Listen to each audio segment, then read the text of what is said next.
Shalom, selamat pagi saudara terkasih, senang bisa berjumpa lagi dalam program Spiritual Life untuk bersama-sama kita merenungkan kembali firman Tuhan. Ayat perenungan kita pada penjara terambil dari Kejadian 37 ayat 12 sampai 20. Dan ini merupakan bagian dari perikop Yusuf dijual ke tanah Mesir.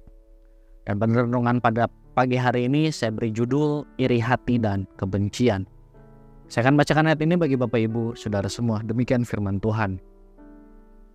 Suatu kali saudara-saudaranya pergi menggembalakan kambing domba ayah mereka dekat Syikhem. Lalu Israel berkata kepada Yusuf, "Bukankah saudara-saudaramu menggembalakan kambing domba dekat Syikhem? Marilah, aku akan menyuruh engkau kepada mereka." Sahut Yusuf, "Ya ayah." Kata Israel kepadanya, "Pergilah melihat bagaimana keadaan saudara-saudaramu dan keadaan kambing domba. Lalu bawalah kabar kepadaku."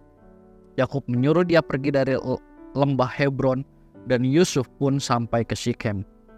Lalu seorang laki-laki mendapati dia sedang berjalan ke sana kemari di padang dan bertanya kepadanya, "Apa yang kau cari?" Sahutnya, "Aku mencari saudara-saudaraku. Tolong beritahu aku di mana mereka menggembalakan kambing domba." Kata orang itu, "Mereka telah berangkat dari sini, sebab kudengar mereka berkata, 'Mari kita pergi ke Dotan.'" Lalu Yusuf menyusul saudara-saudaranya dan mendapati mereka di Dotan. Dari jauh mereka telah melihat dia, namun sebelum ia dekat kepada mereka, mereka telah bersekongkol untuk membunuhnya. Kata mereka seorang kepada yang lain, "Lihat, tukang mimpi itu datang. Sekarang marilah kita bunuh dia dan lemparkan dia ke salah satu sumur ini. Lalu kita katakan seekor binatang buas telah menerkamnya.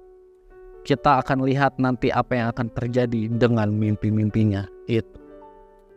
Saudara, bacaan kita hari ini menceritakan bahwa Yusuf dikirim oleh ayahnya Yakub untuk mencari saudara-saudaranya. Dan Yusuf pun pergi ke Syikhem, tempat di mana saudaranya sedang mengembalakan domba. Dan dalam perjalanan Yusuf tersesat dan bertemu dengan seorang laki-laki yang menunjukkan arah kepadanya di mana saudara-saudaranya berada. Ternyata sebelum Yusuf sampai di tempat di mana saudara-saudaranya berada, saudara-saudaranya sudah melihat Yusuf dan mereka merencanakan pembunuhan terhadap Yusuf. Mereka akan membunuh Yusuf dan melemparkan tubuhnya ke dalam sumur. Kemudian mereka akan merekayasa kematian Yusuf tersebut dengan mengatakan bahwa dia diterkam oleh binatang buas. Saudara, rencana pembunuhan yang dilakukan saudara-saudara Yusuf ini tidak terjadi secara tiba-tiba. Mereka sudah berkali-kali membicarakan iri hati dan kebencian yang mereka rasakan kepada Yusuf. Dan hal ini bisa kita lihat dalam ayat 4, 5, 8, dan 11. Kebencian itu berlanjut dengan penggantian identitas Yusuf di mana mereka menyebutnya sebagai si tukang mimpi. Mereka tidak lagi menyebut nama Yusuf, tapi mereka menyebut dengan si tukang mimpi. Dan itu bisa kita lihat dalam ayat 19. Mereka merusak identitas Yusuf dan menamainya dengan sebuah julukan dengan tujuan untuk merendahkan Yusuf. Kemudian kebencian ini berakhir dengan rencana untuk menghilangkan nyawa dari orang yang mereka benci. Terdapat dalam ayat yang ke-20. Iri hati dan kebencian yang dibiarkan berkembang pada akhirnya membawa dampak yang merusak. Saudara, cerita ini menunjukkan bahwa iri hati dan kebencian itu dapat membawa seseorang ke dalam dosa yang lebih besar. Sikap saudara-saudara Yusuf merupakan contoh dari orang yang tidak mampu untuk mengendalikan diri. Mereka membiarkan iri hati berkembang menjadi kebencian sehingga menguasai hati mereka dan mengakibatkan sebuah kerusakan. Hal ini mengingatkan kita bahwa sebagai orang percaya sangat penting untuk selalu belajar mengendalikan diri. Mari kita meminta pertolongan dan kekuatan dari Roh Kudus agar tidak dikuasai oleh iri hati dan kebencian atau keinginan daging lain. Saudara, mari kita mengambil waktu sejenak untuk merenungkan firman yang baru saja kita dengar. Saudara, apakah ada iri hati atau kebencian yang saudara rasakan saat ini? Jika ada, mari datang kepada Allah dalam doa. Kiranya Allah menganugerahkan saudara kekuatan sehingga tidak dikuasai oleh perasaan atau emosi tersebut. Dan kiranya Roh Kudus menolong saudara untuk dapat mengendalikan diri dan hidup sesuai dengan kehendak Allah.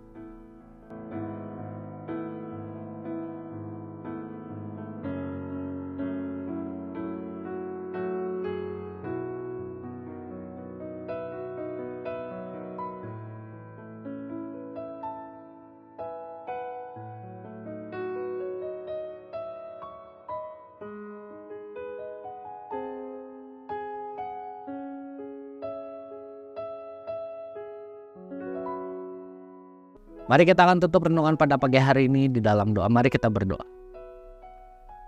Tuhan, terima kasih buat kesempatan yang baru yang Tuhan berikan pada setiap kami untuk kami dapat kembali bangun pada pagi hari ini. Dan kami juga dapat merenungkan firman Tuhan pada pagi hari ini.